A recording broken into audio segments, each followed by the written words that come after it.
Halo semuanya, selamat datang di channel Sawal 04. Saya Sawal akan membagikan sebuah video tugas manajemen perawatan. Simak sampai akhir video.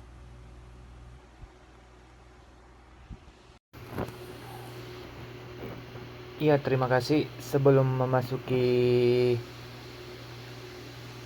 materi pembahasan, terlebih dahulu saya akan membacakan profil saya sendiri. Perkenalkan, nama saya Sawaluddin, biasa dipanggil Sawal. Sekarang saya bekerja di perusahaan pengecoran logan di Jepang, khususnya di daerah Nagoya Aichiken. Saya telah bekerja selama 6 tahun. Sekarang juga saya sambil kuliah di Universitas STT Bina Tunggal Bekasi.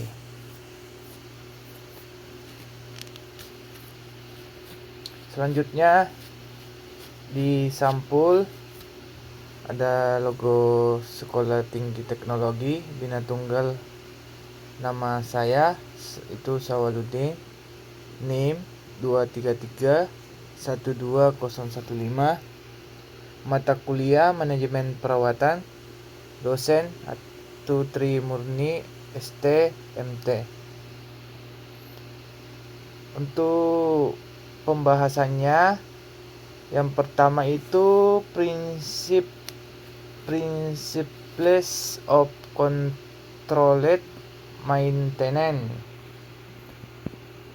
di mana di slide berikutnya kita ada konsep dasar di mana manajemen pemeliharaan terkendali adalah suatu pendekatan yang terorganisir, sistematis, dan terkontrol untuk pemeliharaan dengan pengaturan melalui penerapan yang efektif. Tujuan yang pertama, memastikan tingkat pemeliharaan. Yang kedua, melakukan pemeliharaan rutin terjadwal. Yang ketiga, memberikan kontrol positif terhadap tenaga kerja.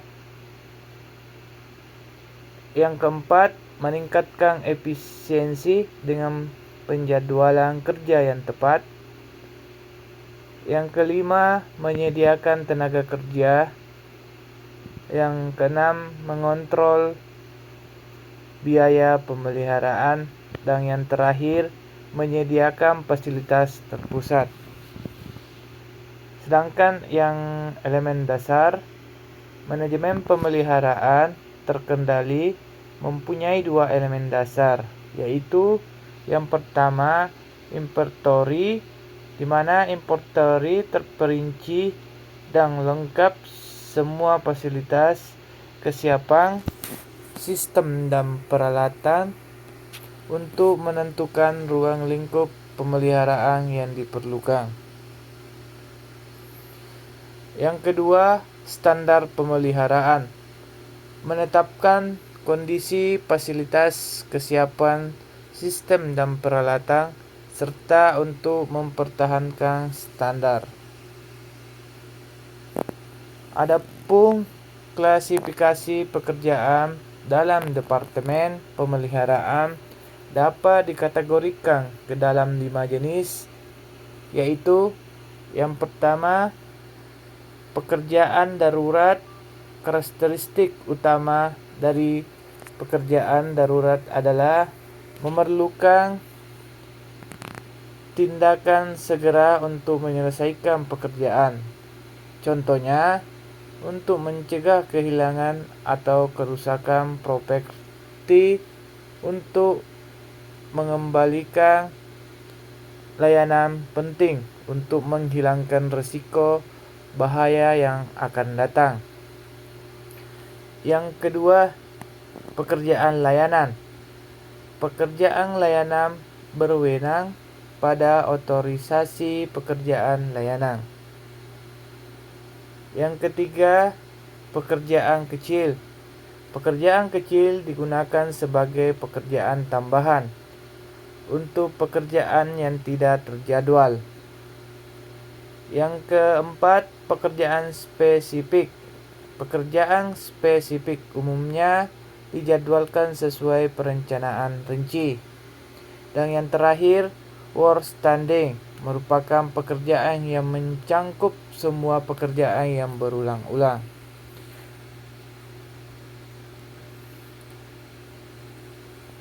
Kita masuk standing work order, yaitu karakteristiknya perintah kerja mencangkup pekerjaan yang bersifat berulang, meliputi aspek tenaga kerja, biaya material, sistem dan peralatan.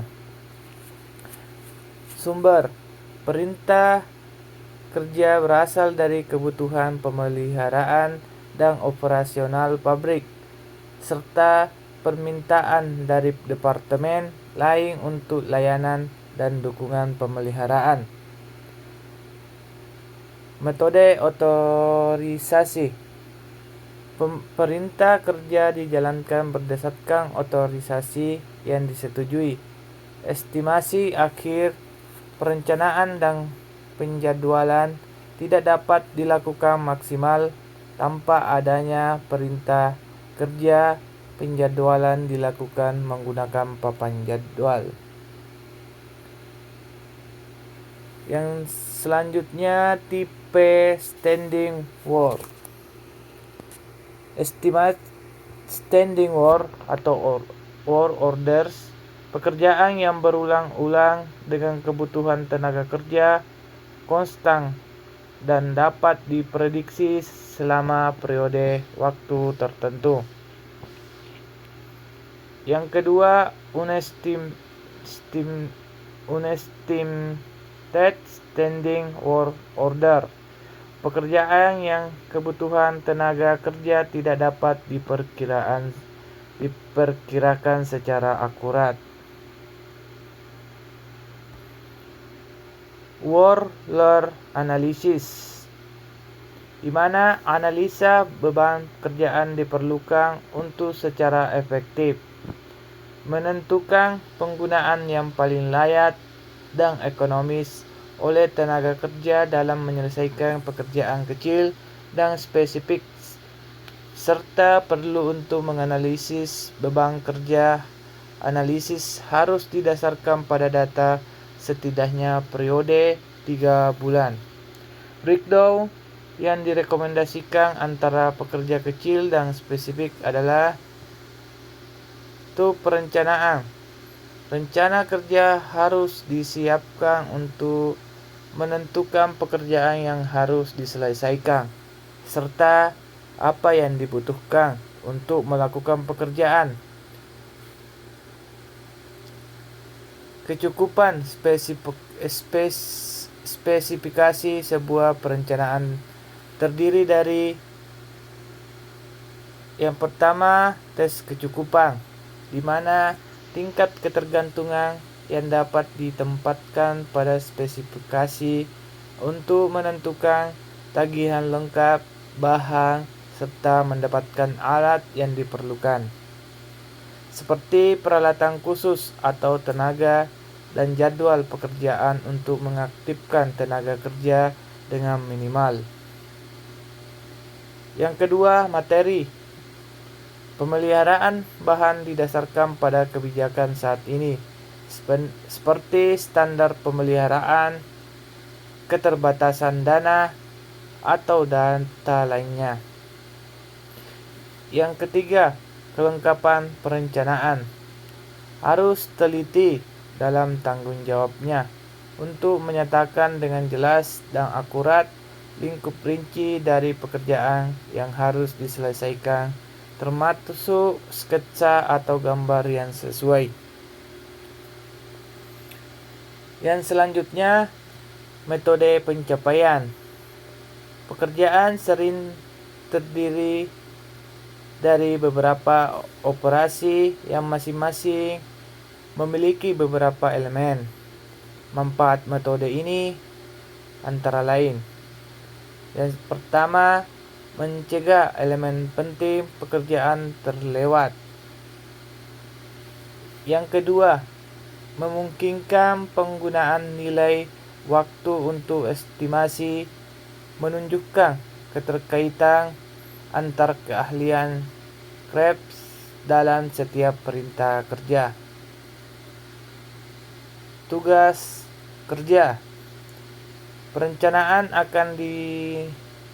akan menentukan keterampilan yang dibutuhkan untuk setiap operasi dan elemen kerja, serta menetapkan keterampilan utama yang bertanggung jawab atas pengawasan dan koordinasi pekerjaan secara keseluruhan. Prinsip estimasi.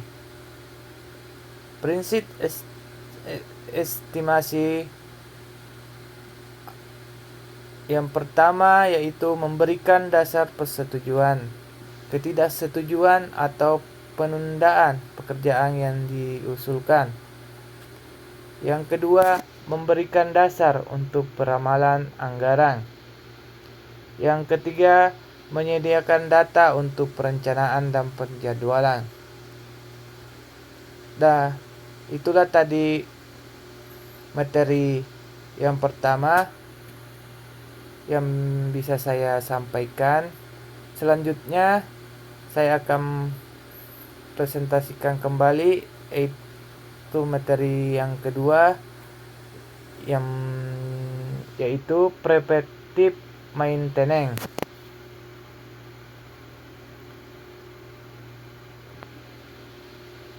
Garis besar rencana pemeliharaan jangka panjang atau life plan. Untuk suatu proses produksi, sebagai contoh pembahasan dalam bagian ini, dipilih unit reaktor gambar 31. Langkah terpenting adalah menetapkan tingkat perfektif yang diperlukan jika tujuan pemeliharaan harus dicapai, yaitu berapa banyak pekerjaan perfektif dan apa jenisnya untuk memenuhi kebutuhan penggunaan dengan biaya minimum. Seperti kita lihat gambar di samping yang gambar 31, unit tipikal reaktor dan rancangan pemeliharaan jangka panjangnya.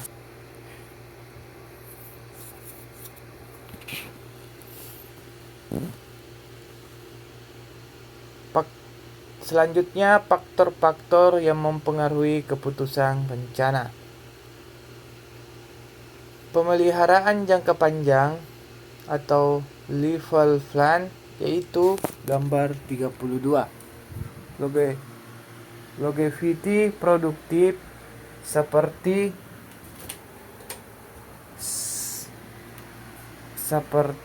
reliability, seperti legislation, finansial. Beberapa life plan terdiri dari proporsi yang berbeda antara pemeliharaan, perbaikan, korektif, dan pencegahan preventif. Rentang komposisinya dapat mulai dari 100% preventif hingga 100% korektif, tergantung waktu dan kondisinya. Seperti kita lihat gambar 32, faktor-faktor yang mempengaruhi rencana pemeliharaan jangka panjang.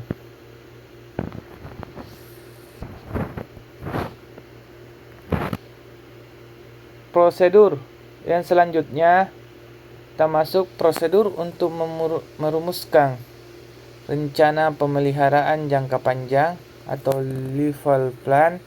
Suatu unit harus mencakup hal-hal berikut.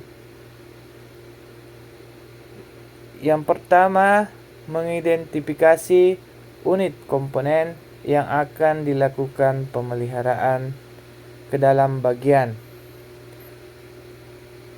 dan subbagian assembly and subassembly pada gambar 33. Yang kedua, menentukan jenis pemeliharaan terbaik, penggantian, atau perbaikan untuk masing-masing bagian. Yang ketiga, merangkum rencana level plan unit sebagai gabungan jenis-jenis pemeliharaan yang telah dipilih dari setiap komponen. Seperti gambar 33, model hierarkis dari identifikasi bagian-bagian suatu unit produksi pabrik kimia. Kita lihat bagiannya, yaitu plan, harga per sel, batch reactor, filter, waste set, gear. Balik ke material containment, addition, circulation, and transfer of material, agitation, assembly, temperature control, chemical control, to motor, driver belts, gearbox, coupling, support frame, agitator paddle, consin, gear, shock, bearing, cell, oil, vacuum. Yang selanjutnya, kategori penentuan jenis pemeliharaan yang diperoleh dari hasil identifikasi bagian komponen. Yang pertama, mudah diganti. Misalnya, sabuk penggerak kemungkinan dipertahankan dengan pengganti yang dan buang. Yang kedua, kompleks namun dapat diganti. Misalnya gearbox, kemungkinan dipertahankan dengan penggantian atau perbaikan di bengkel. Yang ketiga, tingkat tinggi. Misalnya agitator, kemungkinan dipelihara dengan perbaikan di tempat. Misalnya pengadukan poros pengaduk, tetapi akhirnya dengan penggantian lengkap. Khusus, misalnya yang keempat, yaitu khusus. Misalnya katup pelepas, kemungkinan dipertahankan dengan pengujian secara berkala di tempat dengan penyesuaian, perbaikan, atau penggantian seperlunya. Karakteristik perbaikan atau penggantian. Simple in situ, kompleks, spesial, dapat digunakan untuk mempertahankan kondisi komponen. Ya, kita lihat gambar diagram pemeliharaan batch reactor. Yang di atas ada plate, yang di bawahnya batch reactor, sedangkan prosesor outlet valve, agitation assembly,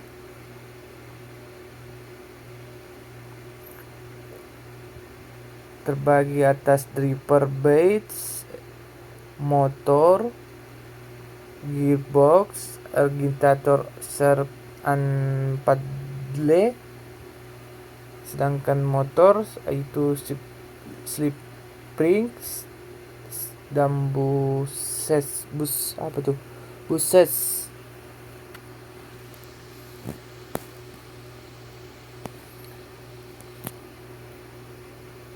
Yang selanjutnya ada tabel 5 pemeliharaan preventif atau keputusan atas cara terbaik perbaikan sistem gearbox. Tabel 5 menunjukkan bahwa keputusan yang melibatkan rencana pemeliharaan jangka panjang sangat erat dengan keputusan rekondisi dan inventaris suku cadang Misalnya, ketika menyiapkan level plan untuk peralatan secara langsung, memengaruhi keputusan gudang persediaan.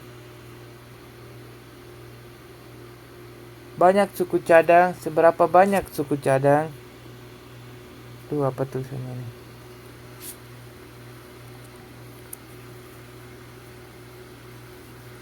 Yang selanjutnya itu pedoman pemeliharaan perspektif 1. Jenis pemeliharaan yang terbaik untuk setiap bagian atau model kegagalan harus diputuskan setelah meninjau semua tindakan pemeliharaan, yaitu selalu perbaiki, selalu diganti, biar perbaikan atau PS pergantian sampai situasi menentukan sendiri apakah perbaikan atau ganti. Dan semua jenis kebijakan yang efektif, yaitu operasi yang pertama, operasi kegagalan after failure atau OTF digunakan hingga rusak. Yang kedua, pemeliharaan waktu tetap atau visit time maintenance atau VTM. Ada jadwal rutin pemeliharaan. Yang ketiga, pemeliharaan berbasis kondisi. Condition based maintenance atau CBM. Pemeliharaan tergantung kondisi komponen. Design out maintenance atau DOM tergantung sebab kerusakan komponen karena jenis pemeliharaan di luar yang ada. Perbaikan PS keputusan ganti. Dalam perbaikan ini ada faktor-faktor utama yang harus dipertimbangkan ketika dilakukan keputusan perbaikan dan penggantian. Antara lain, yang pertama, biaya tambahan untuk menyimpan barang atau komponen di gudang untuk penggantian.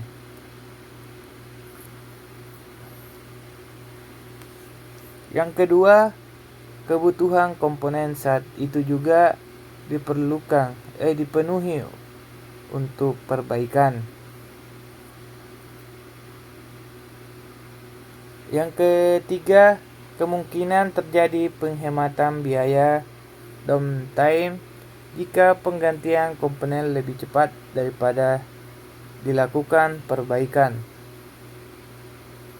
di mana dalam kebanyakan situasi praktis, perbandingan faktor-faktor utama ini ditambah dengan teknik pemeliharaan itu sendiri.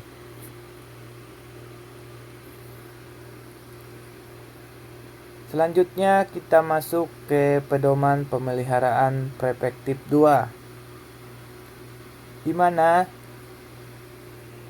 yang pertama itu selalu ganti.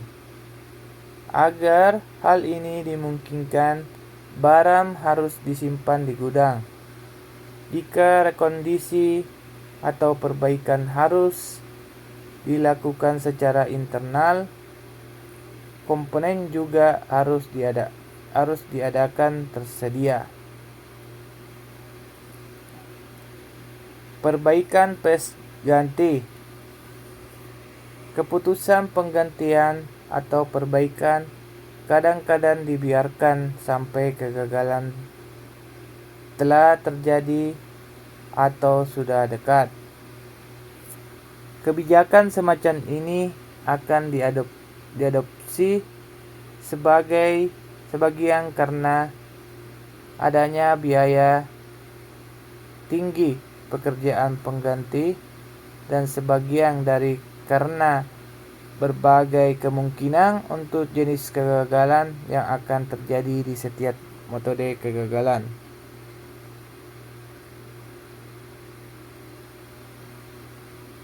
Seperti pada gambar skenario keputusan, bila tingkat pertama keputusan adalah dilakukan perbaikan komponen alurnya dari pabrik, workshop, gudang pada gambar 35,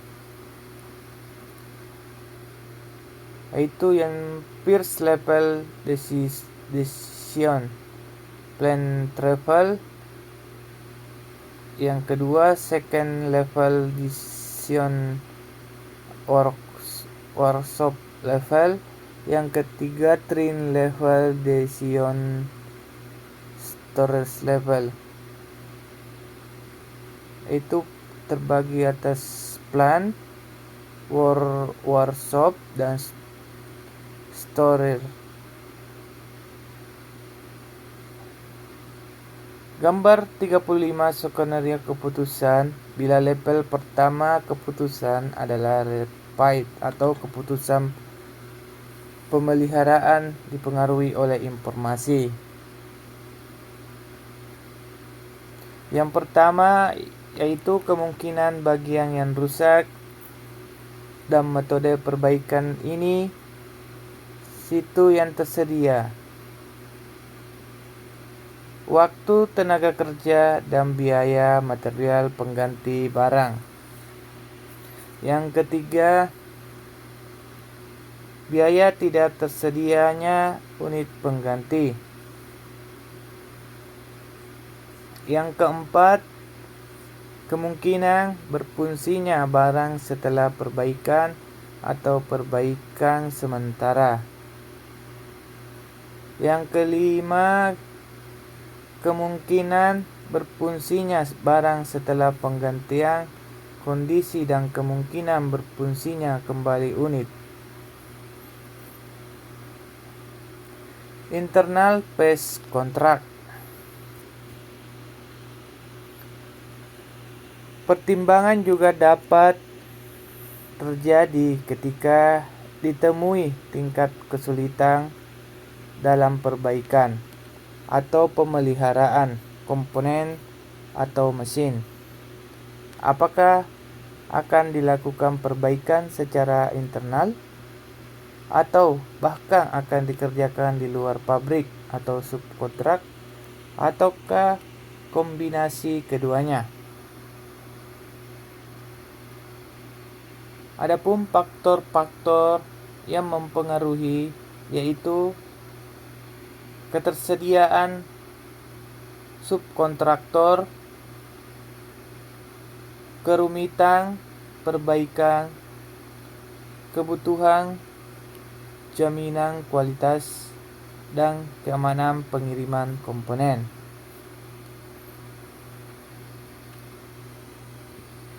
Pedoman pemeliharaan preventif 3. FTM, Failure to Maintenance, adalah kebijakan yang efektif hanya jika tren atau kegagalan kerusakan komponen yang ditunjukkan oleh waktu dan reratan penggunaan item tersebut kurang dari semestinya. VTM bukan kebijakan yang efektif jika kegagalan kerusakan terjadi secara acak. Tidak ada pola tetap terhadap kerusakan komponen. Semakin besar kemungkinan perkiraan dari kegagalan item tersebut, semakin efektif biaya PTM. Yang ketiga, PTM selalu melibatkan tingkat maintenance. Yang keempat itu PTM bergantung pada data kegagalan yang kebanyakan tidak ada catatan kerusakan yang terdokumentasi. Pemantauan kondisi dapat diselesaikan dalam 3 cara utama, yaitu inspeksi sederhana, yang kedua pemeriksaan kondisi, yang ketiga pemantauan tren.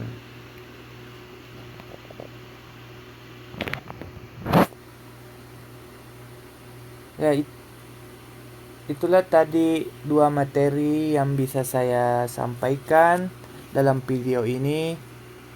Mohon maaf apabila ada kata-kata atau ucapan yang salah. Mohon dimaklumi. Terima kasih atas waktu dan kesempatannya.